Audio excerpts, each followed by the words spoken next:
this is an iHeart podcast. Guaranteed human. Whether you're calling the wise women in your life, video calling your girlfriends across the country, or checking in on someone who always knows how to make you smile, staying connected matters. Those small conversations, shared laughs, and quick hellos are what keep relationships strong even when life gets busy. Some of the most life-giving conversations start with just a phone call. That's why AT&T guarantees a network you can rely on so you can focus on the moments and people that matter most. That's the AT&T guarantee. AT&T, connecting changes everything. Terms and conditions apply. Just visit att.com/guarantee for details. Dell PCs with Intel Inside are built for the moments that matter. For the moments you plan and the ones you don't. Built for the busy days that turn into all-night study sessions, the moment you're working from a cafe and realize every outlet's taken. Yeah, the times you're deep in your flow and the absolute last thing you need is an auto update throwing off your momentum. That's why Dell builds tech that adapts to the way you actually work. Built with a long-lasting battery so you're not scrambling for the closest outlet, and built-in intelligence that makes updates around your schedule, not in the middle of it. That's right. They don't build tech just for tech's sake. They build it for you. Find technology built for the way you work at Dell.com/Dell PCs. Built for you. Welcome to Stuff You Should Know from HowStuffWorks.com.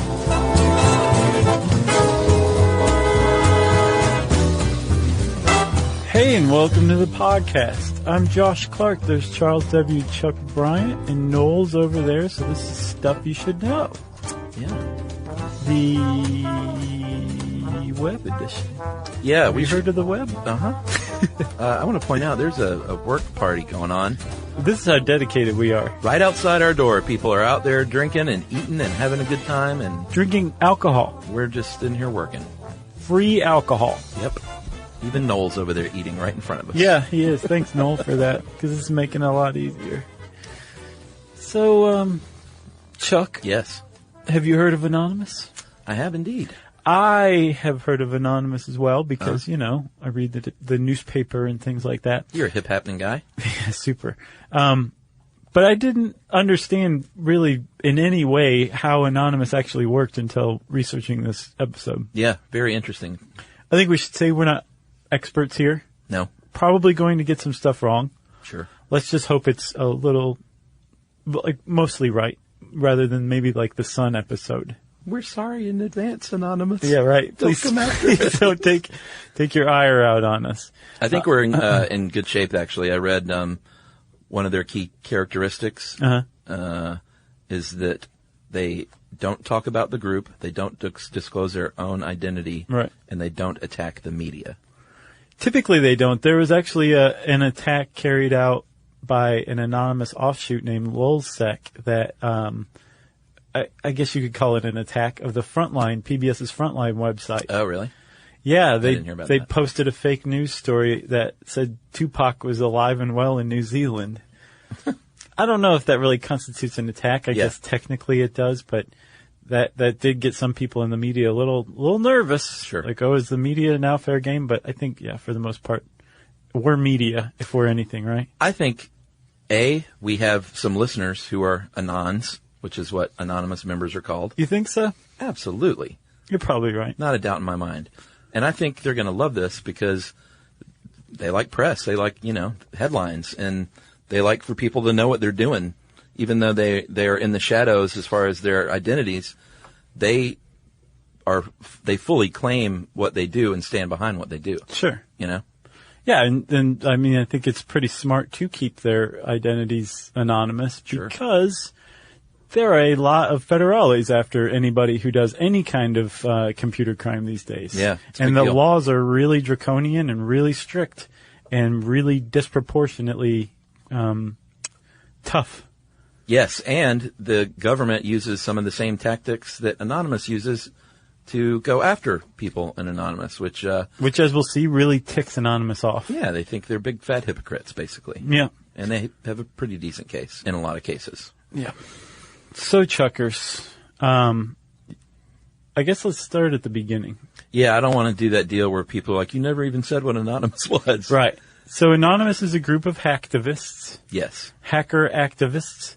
That term was coined, I think, in either 1994 or 1996 by a Cult of the Dead Cow member, which was an early hackers group. They really kind of set the stage in the 80s and 90s of what computer hackers and actually telephone hackers initially are meant to do. And the idea is that freedom of speech and the freedom of information is sacrosanct. It should not be messed with, and people who do mess with it deserve to be messed with themselves. But even that contains rules. Yeah, and they've been described as everything from a collective to a shape-shifting subculture. That's what Mikko Hipponen called them. Mm-hmm. Or Barrett Brown, a Texas journalist, said what they really are is a series of relationships. Yeah. So it's all very secretive. It's not, and we'll get into this more, but it's not an organization where they go and meet every week with a president and a treasurer, and they wear their Guy Fawkes masks and they get together and decide what to do next. Right, which makes them really, really, really difficult to take on if you're a centralized body like the U.S. federal government. Absolutely. Because really, what Anonymous is an idea and a concept, and there's an ever-shifting group of people that come in and out of it. And the whole idea is pretty simple. If somebody sees a wrong going on somewhere in the world, and the person carrying out that wrong can be gotten to via the internet, then they go and they try to rally the troops. And if enough people say, you know what, you're right, that is messed up and we should do something about it, that idea will have enough support that what happens is Anonymous ends up carrying out an operation against that target, and there you go. Those people may never join together again for another operation. That operation may end up becoming an even larger operation. It's totally unpredictable, and it's completely fluid. And that means that if you bust some people, which the U.S. government has done plenty of times, there's going to be tons of other people to come take their place. Yeah, you can't kill Anonymous. No. And what might happen is everything from something a little more lighthearted, like taking over your website and replacing the banners with your own messages, to completely disabling your website altogether, so no one can even access it. A writer named Brian Kelly said there are 3 key characteristics of the group. 1, an unrelenting moral stance on issues and rights, regardless of direct provocation. So in other words, it's not like someone's messing with Anonymous, so they're going to fight back. In fact, it rarely is. It's usually like Westboro Baptist Church or Scientology. Right.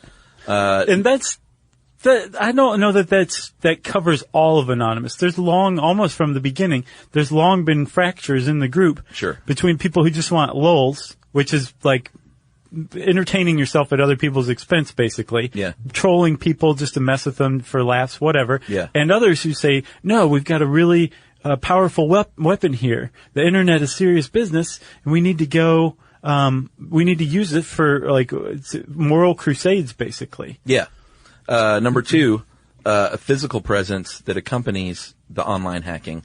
So don't just stop at like disabling someone's website, but get out in the streets with those Guy Fawkes masks. If you've seen the movie V for Vendetta, or you know anything about the 5th of November, you know the mask that I'm referring to.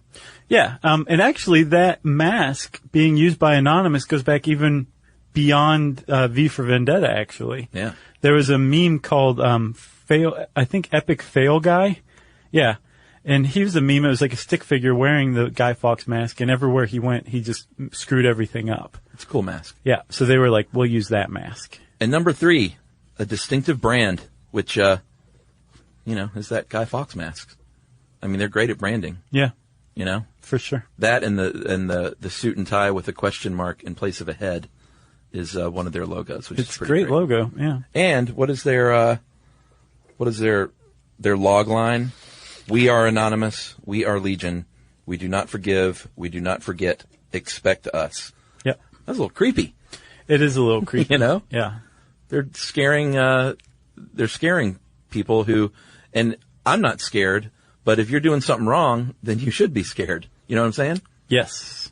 And a lot of people will say, well, no, actually, there's, Anonymous will come after you even if you didn't do anything really wrong. That's not necessarily true. There are like offshoots that have, come and gone that do believe much more in mayhem and stuff like that. But when you think of anonymous these days, typically you do think of there is some sort of moral aspect, dimension to the thing that's being carried out. And it depends on what your definition of right and wrong is, too. Because clearly a lot of people think that they're anarchists that should be jailed and throw away the key.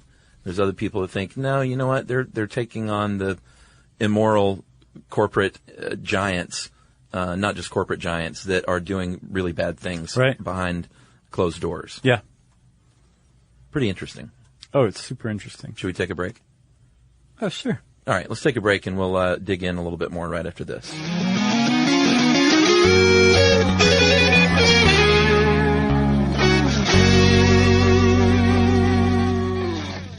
Hey, everybody out there in podcast land, we want to alert you to what we're going to call a podcasting event. An event like the moon landing, but for podcasting, basically. That's right. It's a new podcast from GE Podcast Theater and Panoply called The Message. It's an 8-episode series that's pretty much going to blow your scientific mind. Yep. The Message follows the story of Nikki Tomlin, a PhD in linguistics from the University of Chicago, who follows a team of cryptologists at a research think tank called Cypher.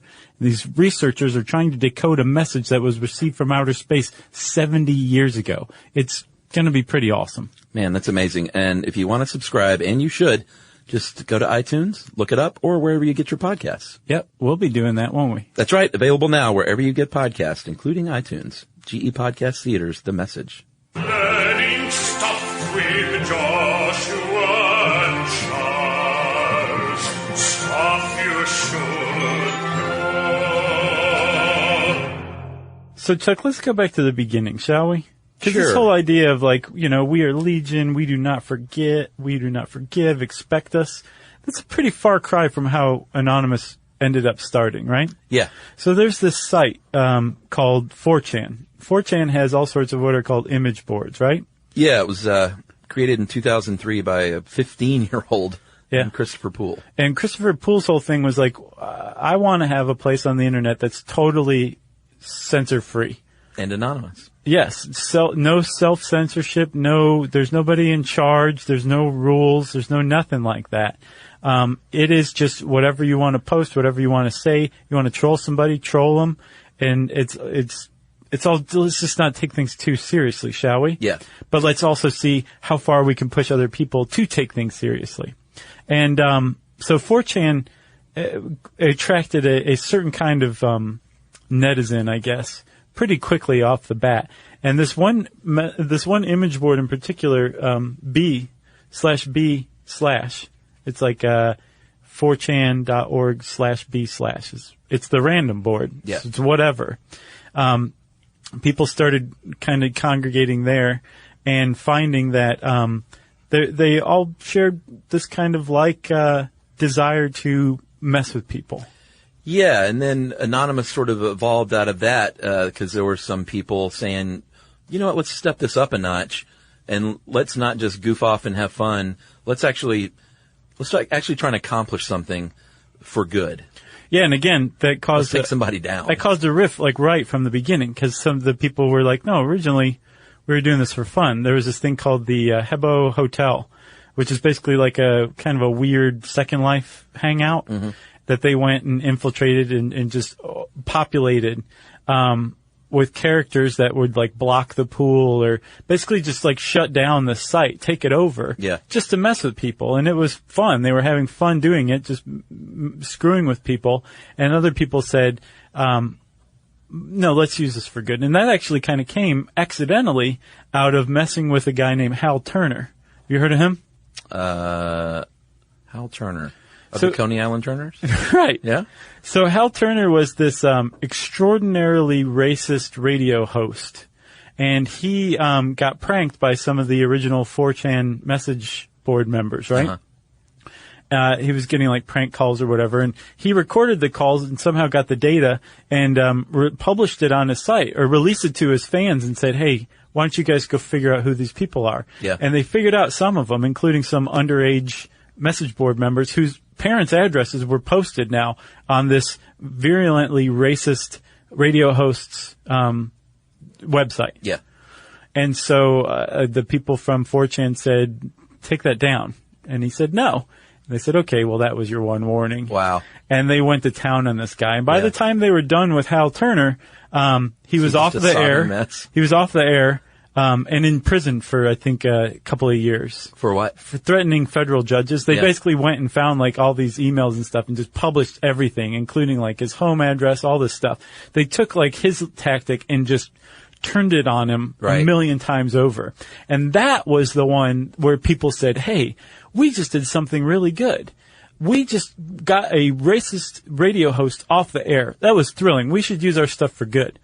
And again, some people said, no, we're just in it for the lulz. Other people said, no, we should do this morally. And then even other people said, well, wait a minute. What are you guys doing? Like, that guy had a right to free speech and you just drove him off the air. How can you possibly be proud of that? Yeah. The prong that said, no, there was some good moral dimension to what we just did, using our computing skills for good, what we determine is good, that's the direction we should go. And it kind of took off from there. It was supported by the operation against Scientology. Yeah, that came along in 2008. That was one of their first big ops. It's called Chanology. And basically what they came across was a video that I was about to say we've all seen. I've seen it because everybody's seen it. I'm obsessed with Scientology. Yeah. But the famous Tom Cruise video where he's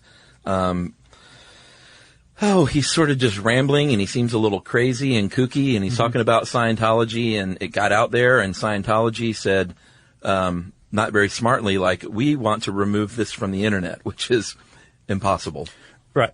Can't do that because it's 2008 at the time. But they were doing a pretty good job of it, apparently. I saw it, and this was before the Chanology op. Right. So they were trying to get it down, and Anonymous basically said, you know what? No, what we're going to do is we're going to attack your website.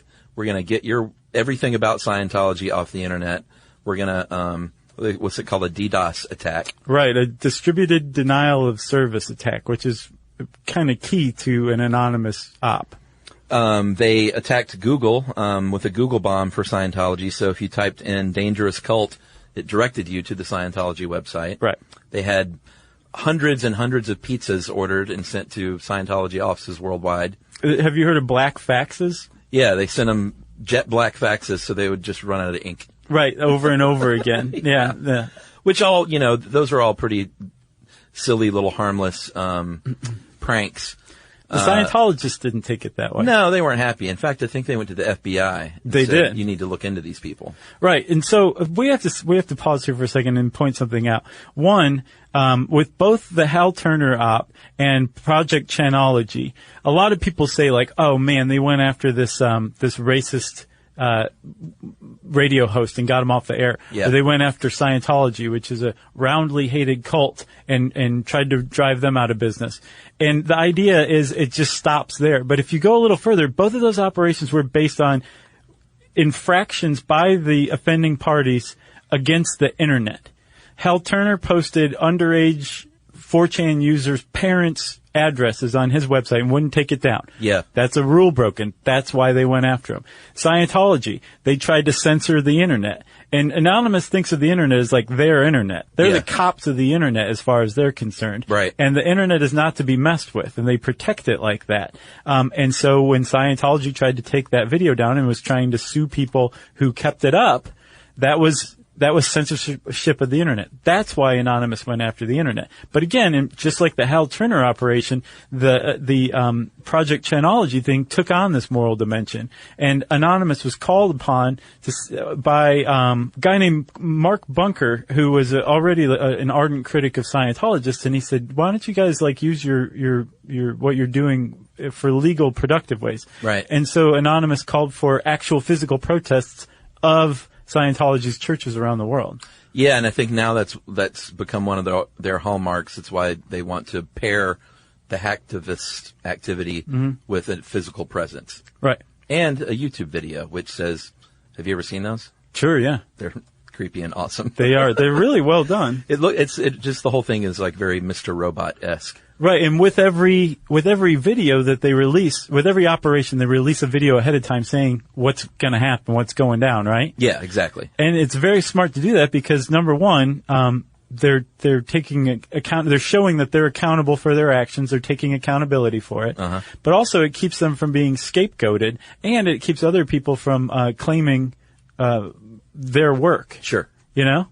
Yeah. In 2010, with Operation Payback, they found out that MasterCard, Visa, and PayPal said, we're going to stop.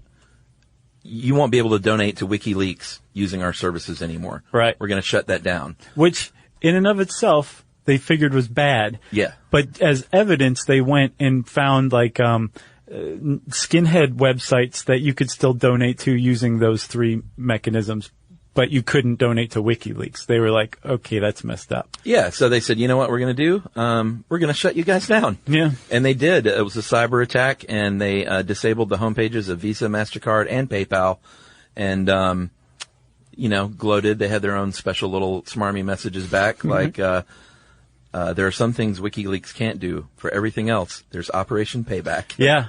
And so, like I said before, with an anonymous op, like, people may disband and never work together on another one, or your operation may grow to include even more stuff. And Operation Payback is a really good example of the latter of those two. Yeah. It started out because at some point the United States government hired an Indian software firm, to launch DDoS attacks on these two sites, Mega Upload and Pirates Bay. Sure.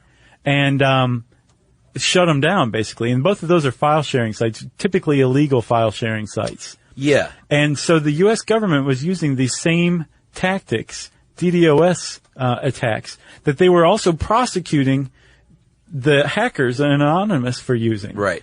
But they were using it with impunity.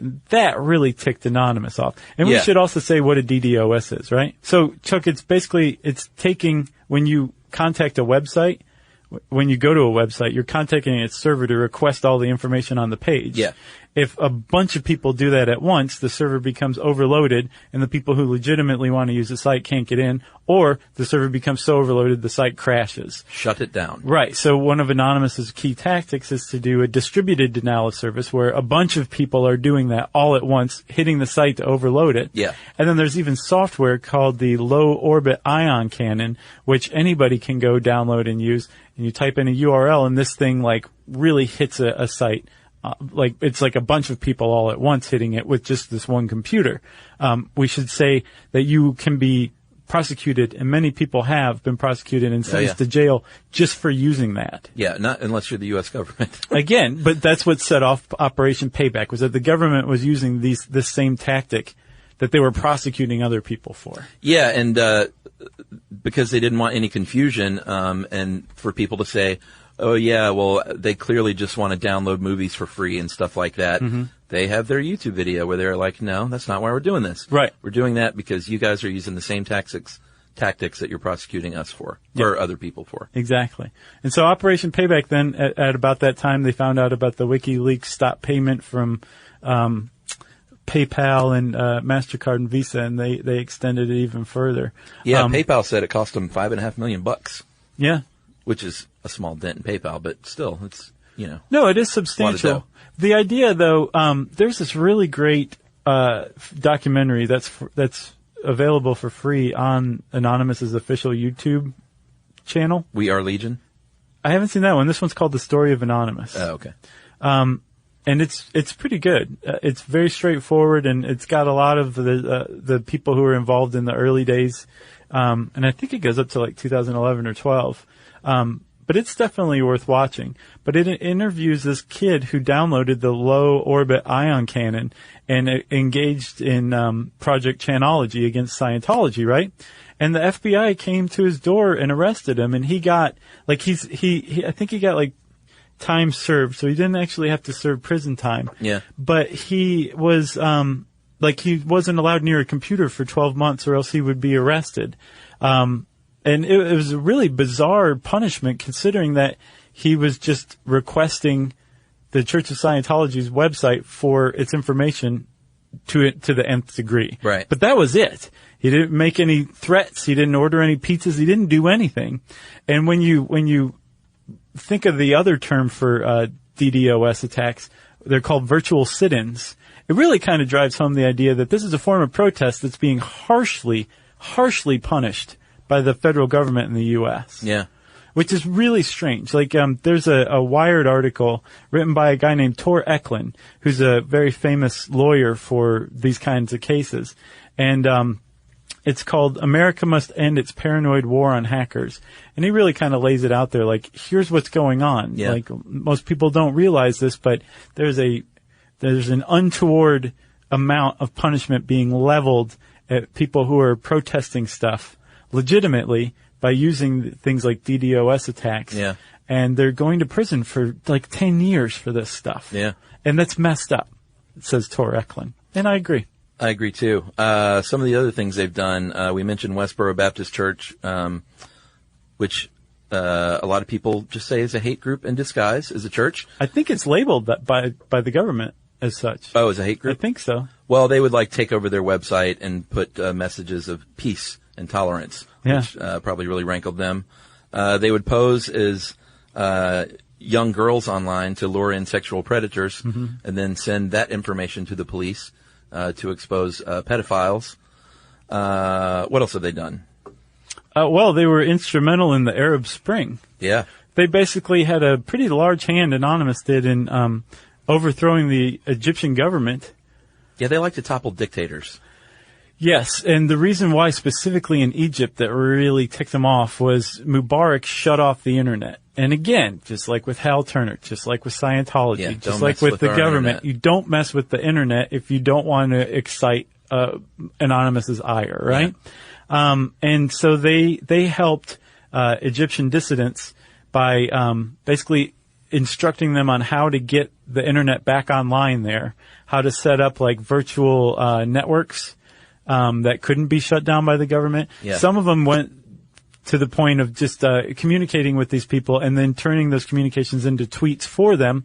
And then they also disseminated video of the government carrying out violence against protesters and spread it out to the world. Yeah. They had a huge hand in the Arab Spring, not just in Egypt, but in Tunisia as well. Yeah, they've also had their hand in the situation in Ferguson, Missouri, Occupy Wall Street, untold amounts of like police brutality cases or police cover-ups. The Steubenville rape case, that was a big one. Yeah, in 2012, a 16-year-old girl was sexually assaulted, and they found out, you know what, there's a cover-up going on here. So there was an offshoot called NIGHT, K-N-I-G-H-T, SEC, and they launched a crusade that said, you know what, here's what's going on here. There's a cover-up going on, and they finally uncovered and publicized the names of 2 star players on the high school football team that allegedly committed this assault that were being covered up. So it was a big deal. They basically, and there was that's a perfect example of an anonymous op, right? Mm-hmm. There's an injustice in this little tiny corner of the world where Ohio meets West Virginia that no one else had ever heard about. That somebody got onto the 4chan board and told everybody about this. And enough people started saying we should do something about this. And they left the message board, hit the IRC Internet Relay chat channels, right?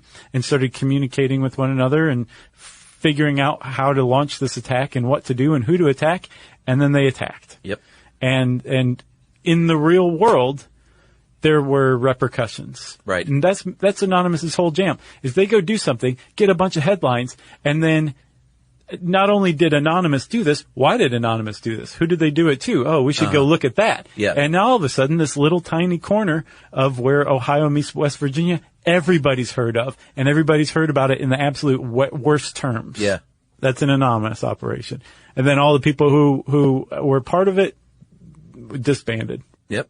But on the other hand, the data dump that Anonymous had about Steubenville, the rape case, contained a lot of unvetted facts and things like that. And a lot of people were unfairly targeted from the doxing that resulted. So, I mean, I guess the point is Steubenville is a good example of how Anonymous, even when carrying out some sort of moral justice, also has there's an amoral dimension to it, in that there's a lot of innocent people who can become casualties as a result too. There's actually a really good Gawker article about Steubenville a year later. I think it was the town that was torn apart by what 2 people did or something like that. All right, so let's take a quick break here, and we'll come back and we'll talk about who Anonymous is and how you can become a member right after this.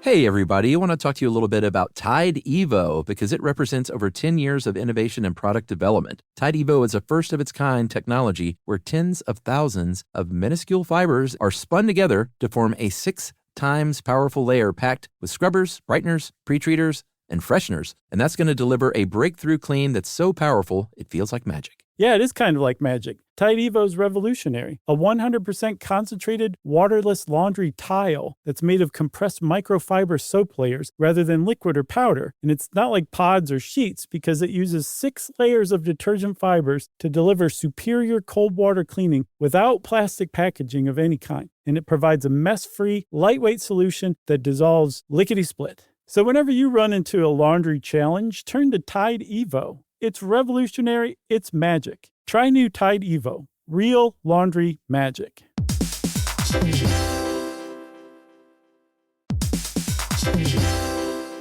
Dell PCs with Intel Inside are built for the moments that matter, for the moments you plan and the ones you don't. Built for the busy days that turn into all-night study sessions, the moment you're working from a cafe and realize every outlet's taken. Yeah, the times you're deep in your flow and the absolute last thing you need is an auto update throwing off your momentum. That's why Dell builds tech that adapts to the way you actually work. Built with a long-lasting battery so you're not scrambling for the closest outlet, and built-in intelligence that makes updates around your schedule, not in the middle of it. That's right. They don't build tech just for tech's sake. They build it for you. Find technology built for the way you work at Dell.com/Dell PCs.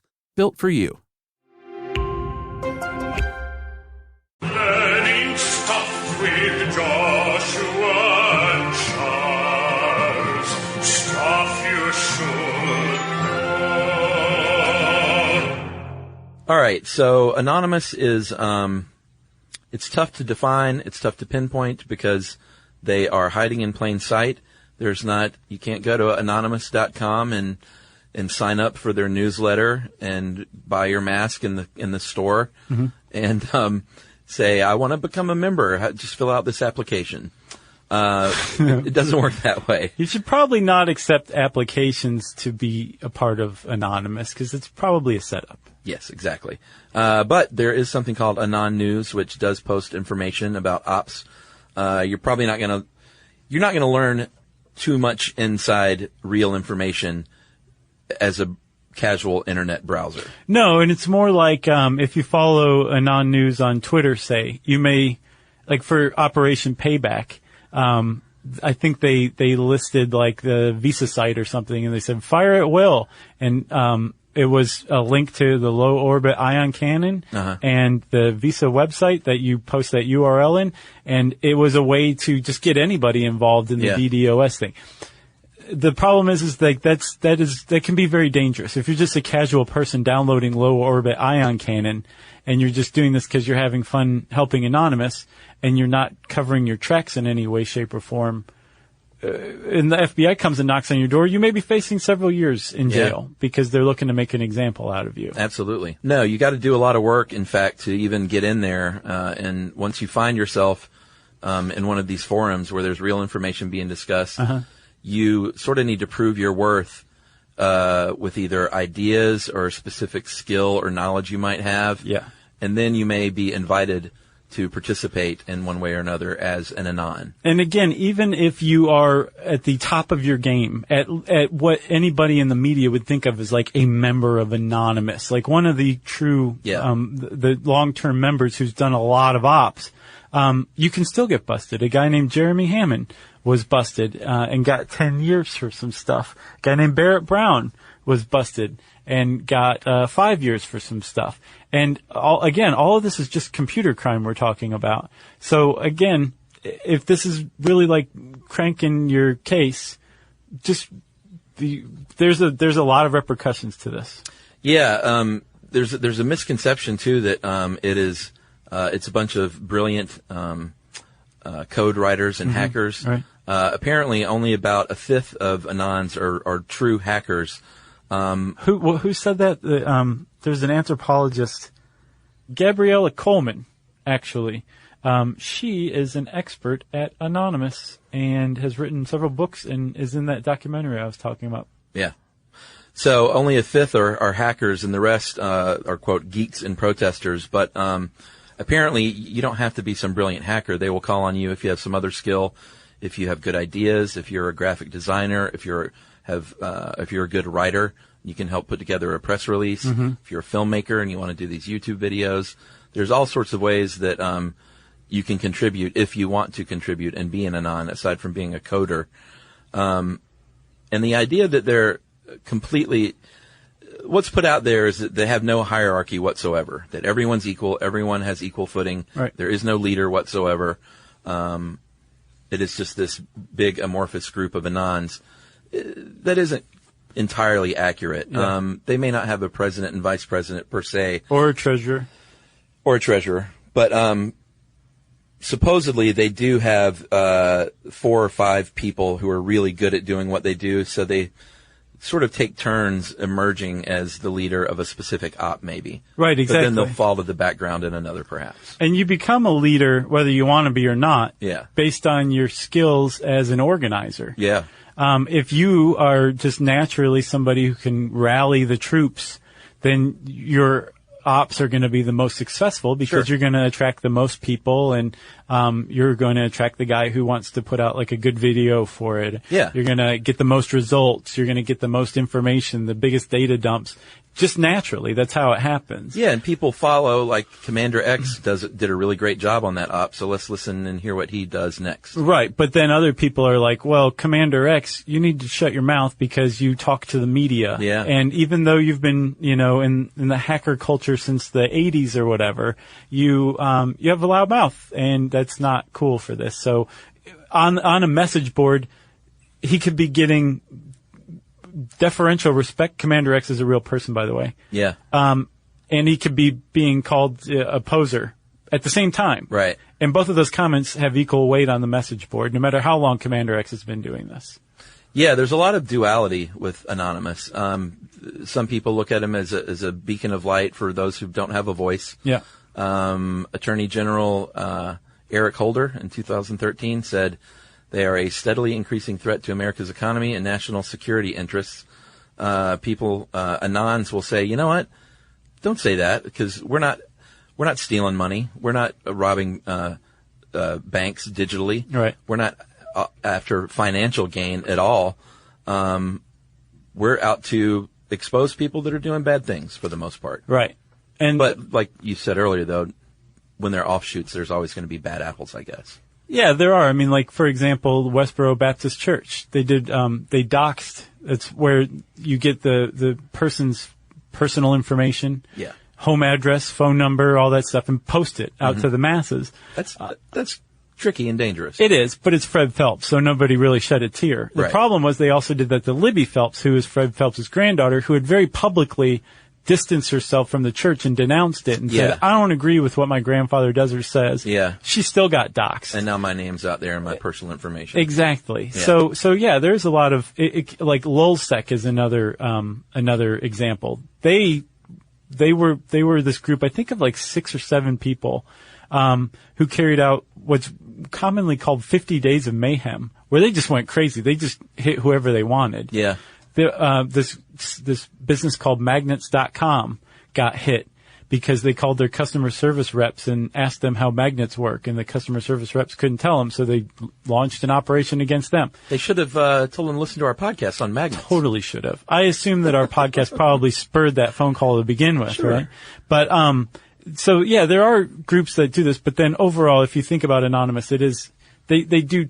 The ones that get the most press, the ops that get the most press, usually have the most moral dimension. It makes Anonymous seem the most Robin Hoody. Like Right. the Ku Klux Klan dump. Yeah, that just happened within the past couple of weeks. Right. And they went after the Klan and got doxes on several hundred members. Yeah. And I don't think there were any huge revelations necessarily in there. There were a few. Okay, so there were some, but the point is they went after the Klan, and they basically shined a light on the idea that the Klan is still very much around. Yeah, but there were also people, like, I think there was a senator or a congressperson or something that was exposed that were like, I have never been involved in the Klan. So this is wrong. There was a separate dump that occurred before the actual one that Anonymous came. Because they can communicate with the media, they're able to do this. They said, that wasn't us. That's not our research. We can't vouch for that. Oh, interesting. Yeah. Yeah. Yeah, I mean, like I said, that's tricky business. When you're exposing people, those are real lives. You better make sure you've done your homework and you've gotten it right. Right. You know what I mean? Yeah. And I think Anonymous thinks they're getting it right.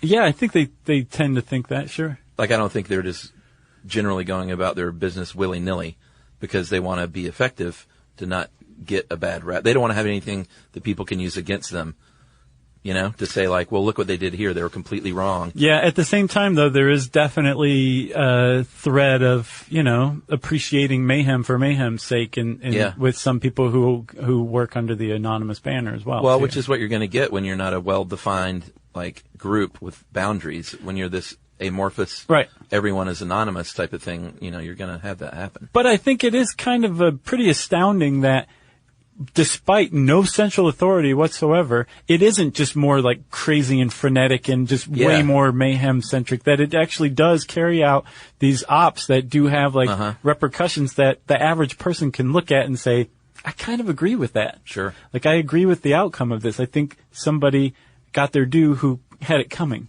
You got anything else? I do. There's one last thing. So the name Anonymous came from 4chan. It did. If you log into 4chan, you can post anonymously, like you said, I think early on. The whole reason why is because that just helps the keep people from self-censoring because you're posting anonymously. But then this joke kind of developed on 4chan that anonymous, all these people with the anonymous handle were really just one omnipresent person. Yeah. And that's where the using that term for these ops, this group, this collective group came from. Did you ever go to 4chan? Did you check it out? Mm-hmm. Yeah. I've never felt so old. Yeah. But even Reddit does that to me. I just go to Reddit's definitely. I just look at sites like that and I'm just like, I don't even know where to look. Yeah. You know, I feel like an old man. For sure. Yeah. And I'm like, I don't understand what this means. I'm sure this is hilarious, but I don't understand it. Some of it's funny on its face, for sure. Yeah. But others just like, I spent a little time on 4chan earlier today, just sort of looking around and, you know, it's not my bag, but people are into it. They definitely are. Yes. You got anything else, dude? No, I enjoyed this one. I thought it was good. Oh, we left out the H.B. Gary thing. What's that? So in, a few years back, this security company named H.B. Gary, the CEO named Aaron Barr came out to the Financial Times and said, I've infiltrated Anonymous. I know who all the top guys are and I'm going to the FBI with it.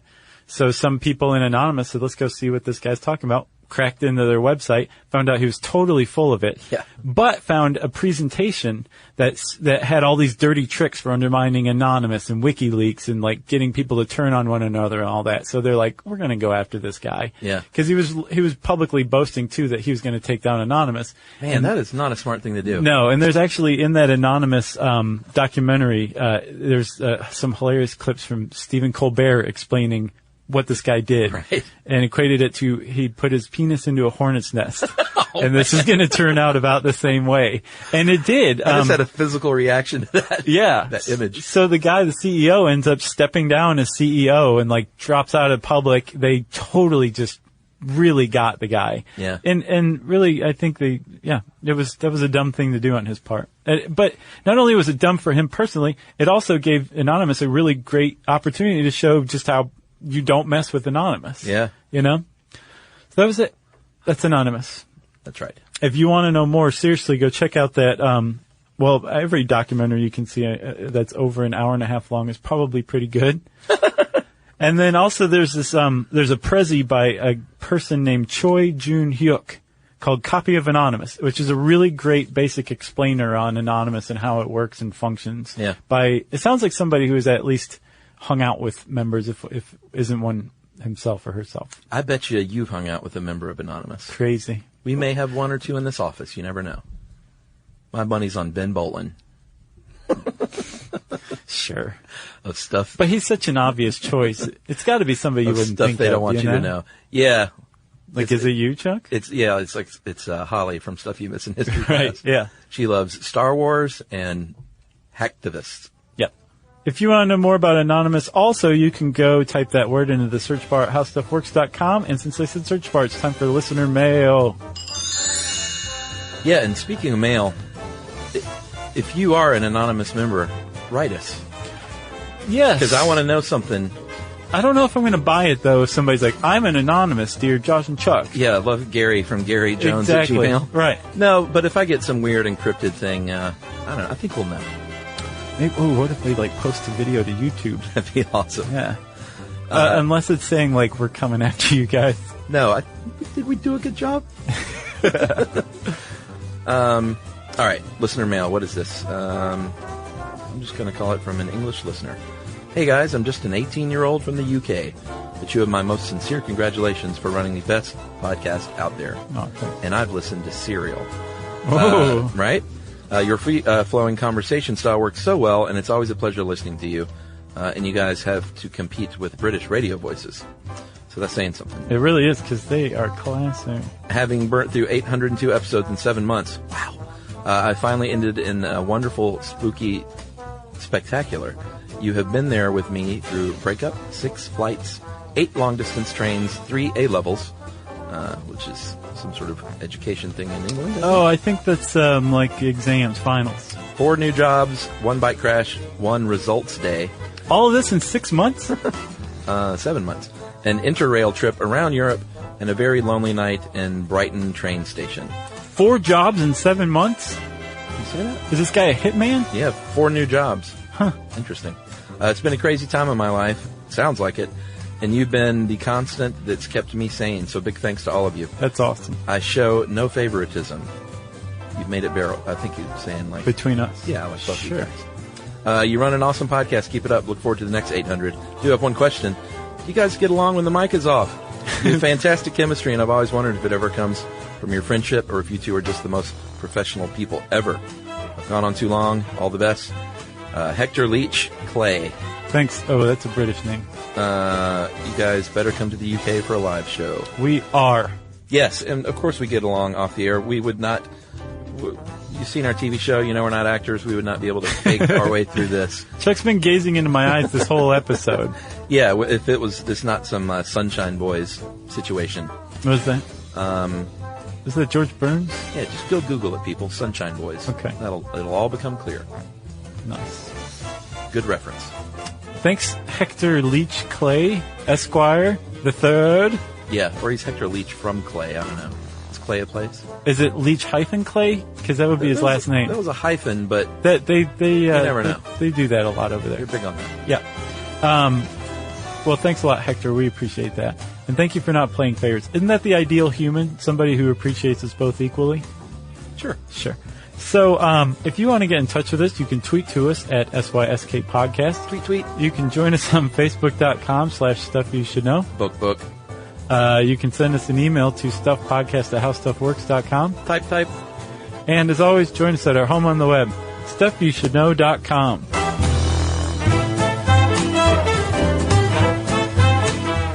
For more on this and thousands of other topics, visit howstuffworks.com.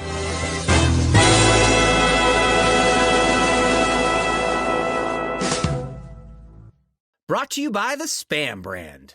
Some foods or TV shows just instantly take you back to your childhood. Spam Classic is one of those foods. It's so 90s, but also so iconic that the sight of it sizzling just makes your mouth water.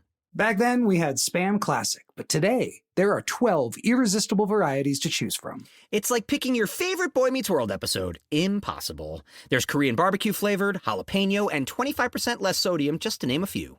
Spam brand. Sizzle pork and Learn more and get sizzling at spam.com.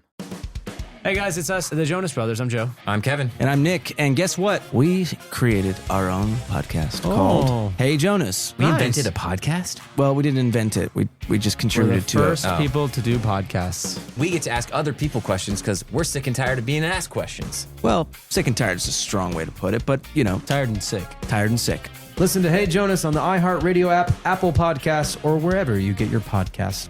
Just listen. We don't care where you hear it. This is an iHeart podcast. Guaranteed Human.